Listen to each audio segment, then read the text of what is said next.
Semiconductors have become the talk of the world, but what exactly are they and why are they so important? Let's break it down today. Think of a semiconductor as a brain or a nervous system of modern electronics. It's a tiny chip inside your smartphone or your car's computer or even the satellite orbiting overhead. Without these chips, much of our digital world stops working. For example, when you tap your phone screen, the chip processes that tap and tells the screen what to do. It's simple but very essential.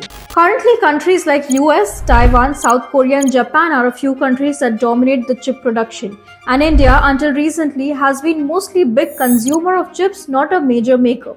But here's the point. India cannot afford to stay just a buyer. It needs to produce for economic, strategic and technological reasons as well. Analysts say India's semiconductor consumption may reach 103 billion US dollars by 2030. So what is the Indian government doing about it? Under the India Semiconductor Mission, the government has approved multiple projects across states and launched big schemes like Design Linked Incentive and Production Linked Incentive to support manufacturing and designing of semiconductors. States like Gujarat, Maharashtra, Tamil Nadu and Karnataka are giving 75% incentive or subsidy on the first 200 acres of semiconductor project. But there is a small obstacle. India has skilled engineers, but what's missing is seasoned talent with global chip manufacturing experience. This particular gap is being called as the missing link in India's semiconductor growth story. Another question, why is the Indian government promoting this so heavily? Because in today's digital world, chips are like power tools. They decide on how strong the country is in technology, how independent it is from others, and how many good jobs the country can create. In short, if you ask me, semiconductors are small